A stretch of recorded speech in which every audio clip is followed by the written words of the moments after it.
Hi everyone, it's Laura here from makingcardsisfun.com and welcome to another card making video tutorial.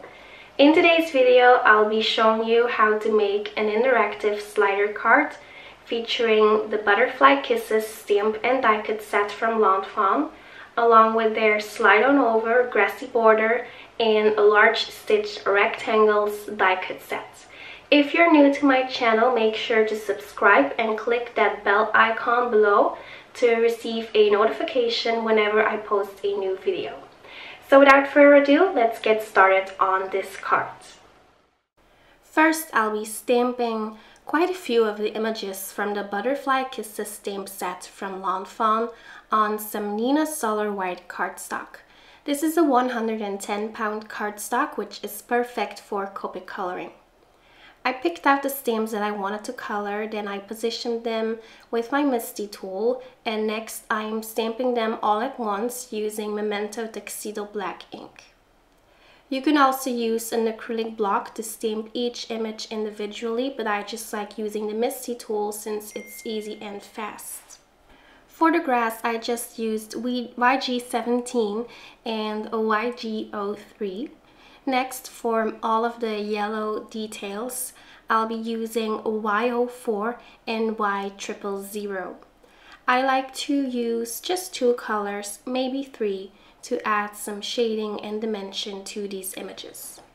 For the pink butterflies and flowers, I'm using RV14, RV13, and RV11. This is my favorite pink Copic sketch color combination out there because these colors work beautifully together. For the orange images, I'm using YR18, YR16, and YR21. It's been a while since I used orange Copic markers, but I really do enjoy using this particular combination. I wanted to add some shading to these clouds, so I'm just using a BG10 Copic marker to add some very subtle shading. Next, for this net, I am using NO to add some shadows, and I am blending that out with the colorless blender. This is a great way to add some really subtle shading. I just went back in with that N1 marker to add a little bit more. And then next I am using Y04 and Y000 to finish that off. For the little fox, I'm using YR27, YR24, and YR21. I think that this color combo is perfect to color foxes because it's such a beautiful brownish orange color. So as you can see, I start out with my darkest color to add my first layer of shading. Then I use the mid-tone to blend that out. And then finally, I use the lightest color to add some highlight here and there. It's just super easy and really fast to color your images like this. For the inside of the ear, I used E30 along with E0000. And then I also used that palest E color to add some blush to the cheeks. And I'm using a N0 and colorless blender marker to add a little bit of shading to the white areas of that fox.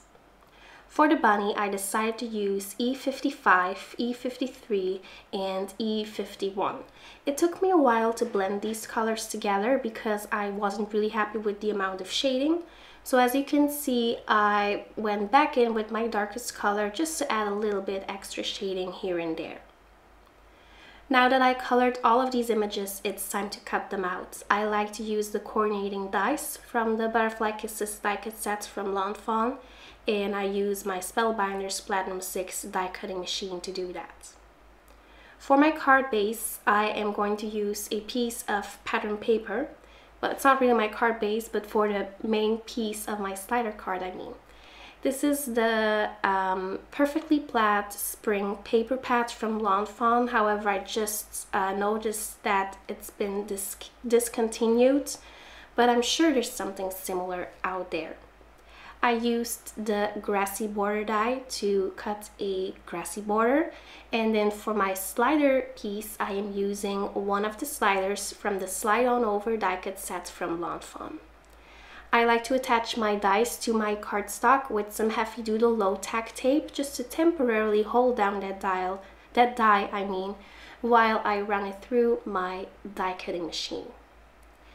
So next it's time to add some color to this piece of white cardstock. I used the large stitch rectangles die cut set to die cut a rectangle, and now I am adding some color to this using the Tumbled Glass Distress Oxide ink pad. I'm also trimming down this little piece of pattern paper a little bit smaller, and then I'll be lining that up with my Grassy border, since the slider cards leaves a little hole in your cardstock. So I'm just using that pattern paper, and then I'm going to try to line up that pattern perfectly, so I can adhere it to this white piece of cardstock. You don't have to use pattern paper for this. You could also just use plain green cardstock, or you could color your own cardstock with a Distress Oxide ink pad, Now it's time to create the slider piece on this card.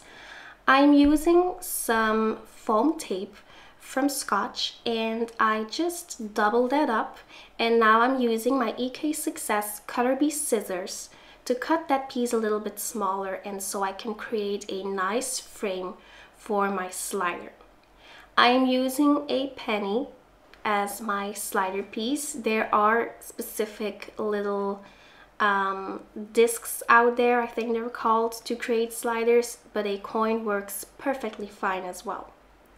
So I'm just kind of piecing everything together, making sure that the coin has enough room to move, and then I am removing some of the stickiness using some kitchen flour, because this foam adhesive tends to stick on the sides, and you don't want that since your coin has to move around and slide around.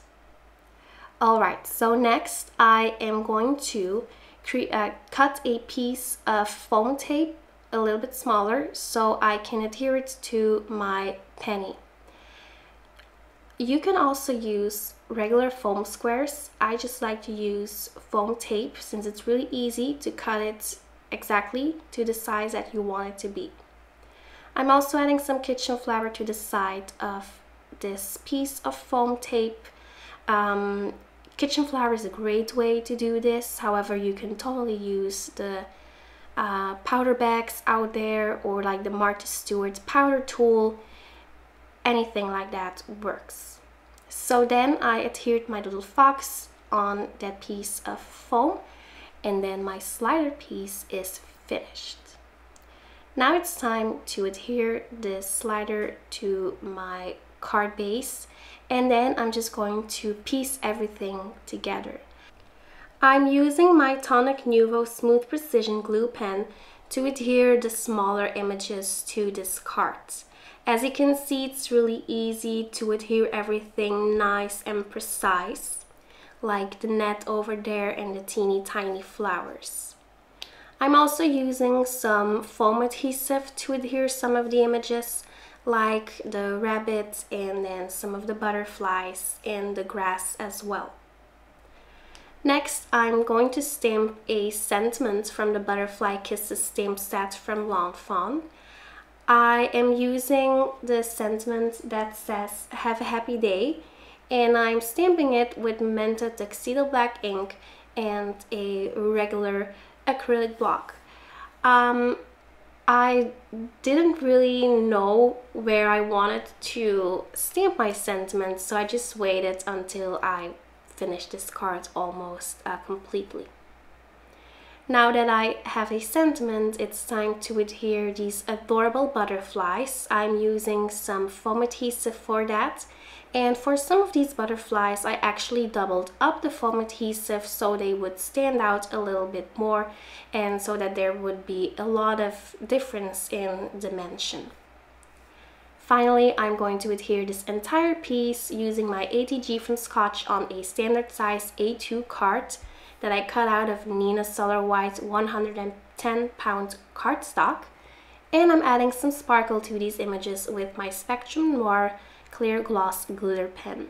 And as you can see, this glitter pen adds a lot of glitter on your images. It makes them shine beautifully. Finally, I also wanted to add some shine to some of the butterflies, so no glitter but extra shine and dimension, and I'm doing that with my Tonic Nuvo Crystal Glaze. So there you go, that finishes up this card. Thank you so much for stopping by, and I will see you very soon. Bye bye.